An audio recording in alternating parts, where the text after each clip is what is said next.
Hello everyone. In this part, we are going to learn yet another type of market structure that is monopoly. നമ്മൾ already കഴിഞ്ഞ part discuss ചെയ്തതാണ് what a monopoly is. It is a type of market structure where there is only one seller of a product. ഒരു seller മാത്രമേ ഉള്ളൂ, അതിന് no close substitute. ഒരാളാണ് സാധനം വിൽക്കാനുണ്ടാവുക. നമ്പർ ഓഫ് സെല്ലേഴ്സ് വൺ ആയിരിക്കും, നമ്പർ ഓഫ് ബയേഴ്സ് എന്തായിരിക്കും, many ആയിരിക്കും.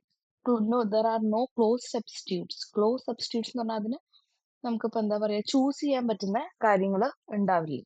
ഒരു പ്രൊഡക്റ്റ് അവിടെ ഉണ്ടാവുള്ളൂ, ഒരുപാട് സബ്സ്റ്റിറ്റ്യൂട്ട്സോ കാര്യങ്ങളോ അവിടെ നമുക്ക് ഉണ്ടാവില്ല. Okay. And the firm has complete control over the supply and pricing of the product, making it a price maker. We have seen in perfect competition that perfect കോമ്പറ്റീഷനിൽ ഫേം എന്താണ്, പ്രൈസ് ടേക്കർ ആയിരുന്നു. കാര്യം എന്താണ്, അവിടെ ഒരുപാട് ബയേഴ്സും സെല്ലേഴ്സും ഉണ്ട്. ഡിമാൻഡിനും സപ്ലൈക്കും അനുസരിച്ചായിരുന്നു അവിടെ എന്ത് ചെയ്യുന്നത്, പ്രൈസ് ഡിറ്റർമിൻ ചെയ്യുന്നത്. മോണോപ്പൊലിയുടെ കേസിൽ ഇവിടെ ഒരു സെല്ലർ മാത്രം ഉള്ളത് കൊണ്ട് തന്നെ, ക്ലോസ് സബ്സ്റ്റിറ്റ്യൂട്ട്സ് ഇല്ലാത്തത് കൊണ്ട് തന്നെ ഫേം തന്നെയാണ് എന്ത് ചെയ്യുന്നത്, എത്ര പ്രൈസിന് സാധനം വിൽക്കണം എന്നുള്ളത് ഡിസൈഡ് ചെയ്യുന്നത്. എത്ര ക്വാണ്ടിറ്റി സെല് ചെയ്യണം, എത്ര പ്രൈസിന് വിൽക്കണം എന്നൊക്കെ ഡിസൈഡ് ചെയ്യുന്ന ആരാണ്, ഇവിടെ ഫേം തന്നെയാണ്. So from this itself we can see some of the features of monopoly. That is single seller ആണ്. We have already scene.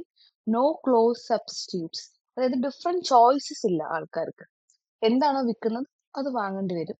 V have already seen that perfect കോമ്പറ്റീഷനെ പോലെയല്ല, മോണോപ്പൊളിസ്റ്റിന് പവർ ഉണ്ട്, പ്രൈസ് സെറ്റ് ചെയ്യാനുള്ള power ഉണ്ട്. So price maker ആണ്. അതുകൊണ്ട് തന്നെ പ്രൈസ് ഡിസ്ക്രിമിനേഷൻ ഇവിടെ സംഭവിക്കാം. പ്രൈസ് ഡിസ്ക്രിമിനേഷൻ എന്ന് പറഞ്ഞാൽ ഓരോരുത്തർക്കും ഓരോ പ്രൈസ്, അല്ലെങ്കിൽ ഓരോ മാർക്കറ്റിനും ഓരോ പ്രൈസ്, ഡിഫറെന്റ് പ്രൈസസ് വെക്കാം. ഈ പ്രൊഡ്യൂസറിന് ഇഷ്ടമുള്ള പ്രൈസ് അവർക്ക് വെക്കാം. ചില ആൾക്കാർക്ക് കൂടുതൽ പ്രൈസിന് കൊടുക്കും, ചില ആൾക്കാർക്ക് കുറഞ്ഞ പ്രൈസിന് കൊടുക്കും. Also there are high barriers to entry.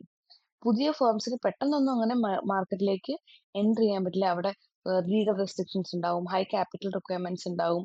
അതുകൊണ്ട് തന്നെ പെട്ടെന്ന് ഒരു മോണോപ്പൊളി ഫേമിനെ തകർത്തിട്ട് എൻട്രി ചെയ്യാൻ പറ്റില്ല.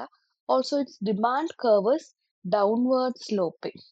ഡൗൺവേർഡ് സ്ലോപ്പിംഗ് ആണ്. അപ്പൊ നമ്മൾ ഇവിടെ പെർഫെക്റ്റ് കോമ്പറ്റീഷനിൽ കണ്ടു, പെർഫെക്റ്റ് കോമ്പറ്റീഷനിൽ ഡിമാൻഡ് കർവ് എന്തായിരുന്നു, ഹൊറിസോണ്ടൽ ആയിരുന്നു. ഇവിടെ ഡൗൺവേർഡ് സ്ലോപ്പിംഗ് ആണ്, ഫ്രം ലെഫ്റ്റ് ടു റൈറ്റ്. അതായത് firm ഒരുപാട് this means that to sell more units the firm needs to lower price. Close substitutes ഇല്ലാത്തത് കൊണ്ട് തന്നെ ഒരുപാട് സെല് ചെയ്യണമെങ്കിൽ ഫേം എന്ത് ചെയ്യണം, പ്രൈസ് ലോവർ ചെയ്യണം. So it's demand curve is what, downward slope. These are the essential features of monopoly or assumptions of monopoly. Now let's see some of the causes of monopoly. എന്തുകൊണ്ടാണ് monopoly സംഭവിക്കുന്നത്? Okay. One cause is legal restrictions. ഇപ്പം ഇന്ത്യയിലെ മോണോപ്പൊലി firm എടുത്ത് നമുക്ക് പറയാം. ഒരു example പറയുകയാണെങ്കിൽ call India ഒരു മോണോപ്പൊളിസ്റ്റിക് ഫേം ആണ്. IRCTC റെയിൽവേ സെക്ടറിൽ മോണോപ്പൊളിസ്റ്റിക് ഫേം ആണ്. പിന്നെ എക്സാമ്പിൾ എടുത്താൽ നമുക്ക് HAL ഡിഫൻസ് സെക്ടറിൽ ഒരു മോണോപ്പൊളിസ്റ്റിക് ഫേം ആണ്. അപ്പം മോണോപ്പൊളിന്റെ ഒരു റീസൺ, മോണോപ്പൊലി ഉണ്ടാവാനുള്ള ഒരു റീസൺ ലീഗൽ റെസ്ട്രിക്ഷൻസ് ആണ്. ഗവൺമെന്റ് പലതരത്തിലുള്ള ലീഗൽ പ്രത്യേക ലൈസൻസ് വേണ്ടി വരും, പേറ്റന്റ്, കോപ്പിറൈറ്റ്, ഇതൊക്കെ ഉള്ളത് കൊണ്ട് തന്നെ ഗവൺമെന്റ് ചില സമയത്ത് ലീഗൽ റെസ്ട്രിക്ഷൻസ് ഇമ്പോസ് ചെയ്യും. അത് മോണോപ്പൊലി ഉണ്ടാവാനൊരു കാരണമാണ്. അതുപോലെ തന്നെ കൺട്രോൾ ഓവർ നാച്ചുറൽ റിസോഴ്സസ്. ഒരു പ്രത്യേക ഏരിയയിൽ, ഇപ്പൊ ആഫ്രിക്കയിൽ ചില സ്ഥലത്ത് ചില കാര്യങ്ങൾ, ചില റിസോഴ്സസ് മൈൻ ചെയ്യാൻ പറ്റും. അപ്പൊ അവിടെ അവർക്ക് കൺട്രോൾ ഉണ്ട്. അതുപോലെ തന്നെ ചില കൺട്രീസിൽ നമുക്കിപ്പം ഓയിൽ പ്രൊഡ്യൂസിങ് കൺട്രീസ് നമുക്കറിയാം. ചില കൺട്രീസിന് നാച്ചുറൽ ആയിട്ട് ചില ഓയിൽ റിസോഴ്സസ് അവർക്ക് ഉണ്ടാവും. അപ്പൊ അതുകൊണ്ട് തന്നെ അവിടെ ഇപ്പോഴത്തെ വാറും കാര്യങ്ങളുമായിട്ട് റിലേറ്റഡ് ആയിട്ട് ചില ഗ്യാസ് പ്രൊഡ്യൂസിങ് കൺട്രീസ് ഉണ്ട് വെസ്റ്റ് ഏഷ്യയിലൊക്കെ. അപ്പൊ അങ്ങനെ ഗ്യാസ് പ്രൊഡ്യൂസിങ് കൺട്രീസിന് അവർക്ക് അവരുടെ നാച്ചുറൽ ആയിട്ടുള്ള റിസോഴ്സും കാര്യങ്ങളും ഉള്ളത് കൊണ്ട് തന്നെ അവർക്ക് എക്സ്ക്ലൂസീവ് കൺട്രോൾ ആണ് അതിന്റെ മേലുള്ളത്. മോർ ഓവർ ചില സമയത്ത് ഹൈ ക്യാപിറ്റൽ റിക്വയർമെന്റ്സ് ആയിരിക്കും, especially in defence sector, railway sector ഒക്കെ. നമുക്ക് വെറുതെ ഒരു കമ്പനി സ്റ്റാർട്ട് ചെയ്യാൻ പറ്റില്ല, ഒരുപാട് പൈസയും ഇൻവെസ്റ്റ്മെന്റും വേണ്ടി വരും. അത് ആൾക്കാരെ മുന്നോട്ട് വരാൻ റെസ്ട്രിക്ട് ചെയ്യും. അതുപോലെ തന്നെ സുപ്പീരിയർ ടെക്നോളജി. ഇപ്പൊ നമുക്ക് അറിയാം, ചില ഫേംസ്, ഇപ്പൊ മൈക്രോസോഫ്റ്റ് പോലത്തെ വലിയ വലിയ ഫേംസ് ഹൈ ടെക്നോളജി യൂസ് ചെയ്തിട്ട് റൺ ചെയ്യുന്നുണ്ട്. പെട്ടെന്ന് നമുക്ക് അവിടെ കടത്തി വിട്ടിട്ട് ഹൈ ടെക്നോളജി യൂസ് ചെയ്തിട്ട് മുന്നോട്ട് വരാൻ ബുദ്ധിമുട്ടായിരിക്കും. സോ ഹൈ ടെക്നോളജി എന്തിന്റെ കാരണമാണ്, മോണോപ്പൊളിയുടെ കാരണമാണ്. പിന്നെ അതുപോലെ തന്നെ ഗവൺമെന്റ് പോളിസീസ്, ഗവൺമെന്റ് സ്പെഷ്യൽ ആയിട്ടുള്ള water supply, electricity, railway, defence, അതൊക്കെ ഗവൺമെന്റ് എന്ത് ചെയ്യും? ഗവൺമെന്റിന്റെ കയ്യിൽ തന്നെ വെക്കും. ബിക്കോസ് ഈക്വൽ ആയിട്ട് ആൾക്കാർക്ക് കിട്ടിക്കോട്ടെ. അവിടെ ഒരുപാട് തരത്തിലുള്ള ബുദ്ധിമുട്ടും കാര്യങ്ങളൊന്നും ആൾക്കാർക്ക് വേണ്ട. ഗവൺമെന്റിന്റെ കയ്യിൽ തന്നെ ആയിക്കോട്ടെ, സ്ട്രാറ്റജിക്കലിയും ഗവൺമെന്റിന്റെ കയ്യിൽ തന്നെ ആയിക്കോട്ടെ എന്ന് വിചാരിച്ചിട്ട് ഗവൺമെന്റ് ചില സെക്ടറിന് മേൽ അധികാരം വെക്കും. അതുകൊണ്ടും ആവാം. പിന്നെ economies of scale, large scale productions കാരണം പെർ യൂണിറ്റ് കോസ്റ്റ് അവിടെ എന്ത് ചെയ്യും? കുറയും. അതിനെയാണ് നമ്മൾ എന്ത് പറയുന്നത്? We have already scene in last part. അതിനെയാണ് നമ്മൾ പറയുന്നത് ഇക്കോണമീസ് ഓഫ് സ്കെയിൽ. അപ്പൊ സ്മോളർ ഫേംസിന് ഒരുപാട് പ്രൊഡ്യൂസ് ചെയ്യാനുള്ള ബുദ്ധിമുട്ടുണ്ടാവും. ലാർജ് ഫേംസ് വന്നിട്ട് ഒരുപാട് പ്രൊഡ്യൂസ് ചെയ്ത് അവരുടെ കോസ്റ്റ് കുറയും. അതുകൊണ്ട് തന്നെ അവർക്ക് ചിലപ്പം എന്ത് ചെയ്യാൻ പറ്റും? നല്ല കോസ്റ്റിൽ അത് വിൽക്കാൻ പറ്റുമായിരിക്കും. അപ്പൊ സ്മോൾ ഫേംസിന് ഇവരായിട്ട് കോമ്പറ്റ് ചെയ്യാനുള്ള ബുദ്ധിമുട്ട് കാരണവും അത് മോണോപ്പൊളിക്ക് കാരണമാകും. So these are the basic reasons or causes for creation of a monopoly market.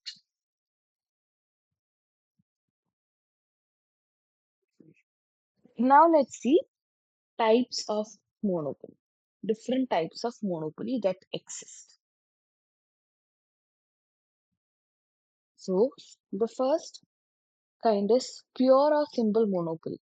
അതായത് നമ്മുടെ single firm, as the name indicates, അവിടെ ഒരു സിംഗിൾ ഫേം പ്രൊഡ്യൂസർ ആയിട്ട് നിൽക്കും.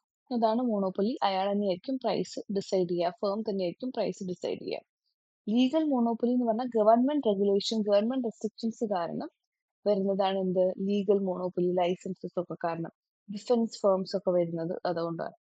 നാച്ചുറൽ മോണോപ്പൊലി, അതായത് നാച്ചുറലി എന്തെങ്കിലും നല്ല ഒരു ഏരിയയിൽ ഒരുപാട് വെള്ളമുണ്ട്, അല്ലെങ്കിൽ ഒരു ഏരിയയിൽ ഒരാൾക്ക് മാത്രമേ കിണറുള്ളൂ, അപ്പൊ അയാളുടെ അടുത്ത് എല്ലാവരും വെള്ളമെടുക്കും. That is an example of natural monopoly. പിന്നെ പബ്ലിക് മോണോപ്പൊലി, ഗവൺമെന്റ് ഓൺ ചെയ്യുന്ന മോണോപ്പൊലിനെയാണ് പബ്ലിക് മോണോപ്പൊലി എന്ന് പറയുന്നത്. അതായത് ആൾക്കാരുടെ എക്സ്പ്ലോയിറ്റേഷനും കാര്യങ്ങളും കുറയ്ക്കുക, എല്ലാവർക്കും ഈക്വൽ ആയിട്ടൊക്കെ കിട്ടാൻ വേണ്ടിയിട്ട് സോഷ്യൽ വെൽഫെയറിന് വേണ്ടിയിട്ട് ഗവൺമെന്റ് വെക്കുന്നതാണ് പബ്ലിക് മോണോപ്പൊലി. പ്രൈവറ്റ് മോണോപ്പൊലി എന്ന് പറഞ്ഞാൽ പ്രൈവറ്റ് ഇൻഡിവിജ്വൽസ് അല്ലെങ്കിൽ കമ്പനീസ് അവർക്ക് പ്രോഫിറ്റ് ഉണ്ടാക്കാൻ വേണ്ടിയിട്ടുള്ളതാണ് private monopoly. Discriminating monopoly means different prices charge ചെയ്ത് കൊണ്ടുപോകുന്ന മോണോപ്പൊലിയാണ് ഡിസ്ക്രിമിനേറ്റിംഗ് മോണോപ്പൊലി. അത് ഡിഫറെന്റ് ആൾക്കാർക്കാവാം, ഡിഫറെന്റ് മാർക്കറ്റ്സിനാവാം. In non-discriminating monopoly, the monopolistic charge same price to all consumers for the product. ഇവിടെ സെയിം പ്രൈസ് ആണ്, ഒരു തരത്തിലുള്ള ഡിഫറെന്റ് പ്രൈസും കാര്യങ്ങളും ഇല്ല. സെയിം പ്രൈസ് ആണ്, പക്ഷെ അവിടെ എന്ത് എക്സിസ്റ്റ് ചെയ്യുന്നുണ്ട്? മോണോപ്പൊലി എക്സിസ്റ്റ് ചെയ്യുന്നുണ്ട്. So these are the basic types of monopoly. Now let's see price discrimination under monopoly.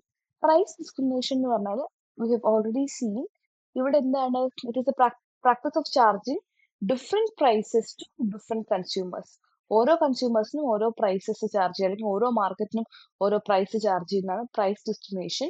It is of different types. Personal എന്ന് പറഞ്ഞാൽ ഓരോരുത്തർക്കും ഇൻഡിവിജ്വൽസിന് ഡിഫറെന്റ് പ്രൈസ്. ഇപ്പൊ ഡോക്ടേഴ്സ് ഒക്കെ ചില സമയത്ത് ചാർജ് ചെയ്യും, പിന്നെ അതുപോലെ തന്നെ ലോയേഴ്സ് ഒക്കെ ചാർജ് ചെയ്യും. എക്സാമ്പിൾ ആണ്, ചാർജ് ചെയ്തോളുന്നില്ല. ജോഗ്രഫിക്കൽ പ്രൈസ് ഡിസ്ക്രിമിനേഷൻ എന്ന് പറഞ്ഞാൽ ഓരോ സ്ഥലത്തിനനുസരിച്ച് ഡിഫറെന്റ് പ്രൈസസ്, അപ്പൊ അല്ലെങ്കിൽ ഓരോ കൺട്രീസിനനുസരിച്ച് ഡിഫറെന്റ് പ്രൈസ്. ഇന്ത്യയിലൊരു പ്രൈസ്, അമേരിക്കയിലൊരു പ്രൈസ്. ഇതാണ് geographical. On the basis of use, product use ചെയ്യുന്നതിനനുസരിച്ച് ചാർജ് ചെയ്യുന്നതാണ്. ഫോർ എക്സാമ്പിൾ ഇലക്ട്രിസിറ്റി ബോർഡ് ഇത്ര ഇലക്ട്രിസിറ്റി യൂസ് ചെയ്താൽ ഇത്ര പ്രൈസ്, ഇത്ര യൂസ് ചെയ്താൽ ഇത്ര ചാർജ് എക്സ്ട്രാ, അങ്ങനെ വരുന്നതാണ് എന്ത്? On the basis of use.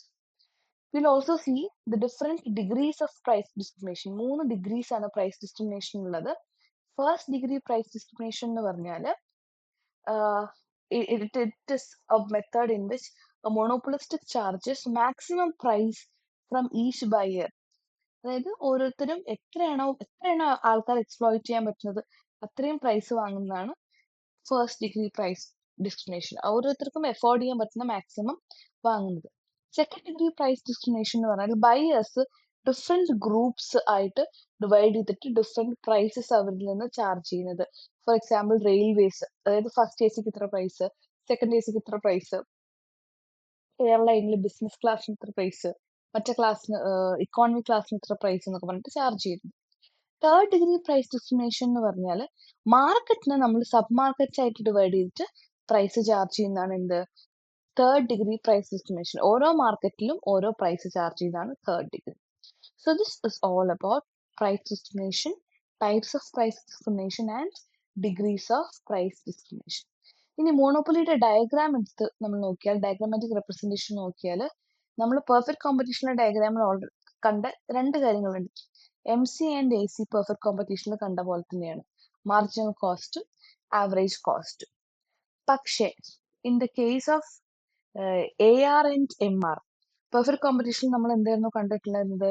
A R and M R are equal, demand curve horizontal ആയിരുന്നു. പക്ഷെ ഇവിടുത്തെ ഡിഫറൻസ് എന്താണ്? A R and M R are different and they are downward sloping. ഈ മോണോപ്പൊളിയിൽ നമുക്കുള്ള ഒരു പ്രത്യേകത എന്താണെന്ന് വെച്ചാൽ നമുക്ക് സൂപ്പർ നോർമൽ പ്രോഫിറ്റ് ഉണ്ടാക്കാൻ പറ്റും. Okay, so here quantity X ആക്സിസിൽ, പ്രൈസ് വൈ ആക്സിസിലും, ഇതിൽ പെർഫെക്റ്റ് കോമ്പറ്റീഷനിലെ സെയിം പോലെ തന്നെ it is U-shaped, MC is U-shaped, AC is also U-shaped. ഇതൊന്നുകൂടി ഡീപ്പാണ് മാർജിനൽ കോസ്റ്റ് വരുന്നത്. AC പക്ക U-shape ആയിട്ട് വരുന്നു, കർവ് ഷേപ്പ് ആയിട്ട് വരുന്നു. ആൻഡ് AR ഡൗൺവേർഡ് സ്ലോപ്പിംഗ് ആണ്, ആവറേജ് റവന്യൂ എം ആറും ഡൗൺവേർഡ് സ്ലോപ്പിംഗ് ആണ്. ഈ പോർഷനിലാണ് അവർക്ക് എന്ത് ചെയ്യാൻ പറ്റുന്നത്?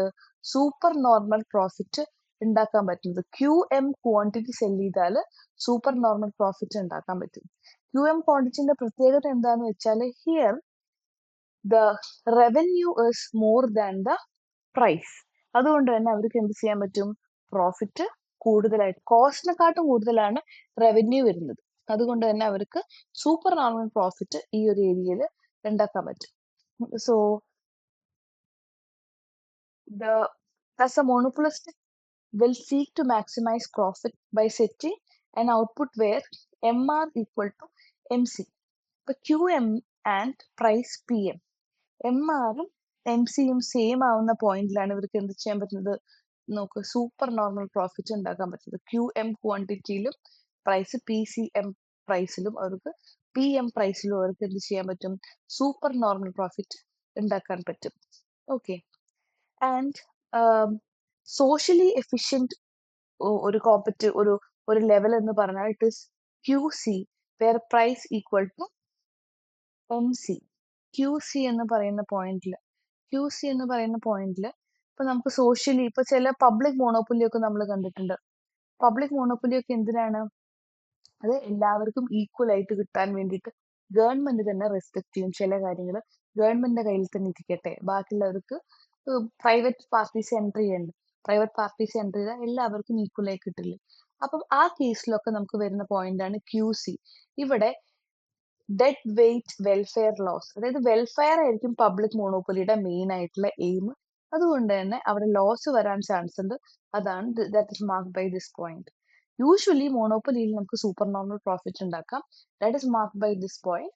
പക്ഷെ സോഷ്യൽ വെൽഫെയർ ചെയ്യുന്ന ചില മോണോപ്പൊളിസ്റ്റിക് ഫേംസ് ഉണ്ടാവും, അവിടെ വെൽഫെയർ ഒബ്ജക്റ്റീവ് കാരണം അവർക്ക് ലോസ് വരും. അതാണ് ഈ ബ്ലൂ ലൈനിലൂടെ നമ്മൾ മാർക്ക് ചെയ്തിരിക്കുന്നത്.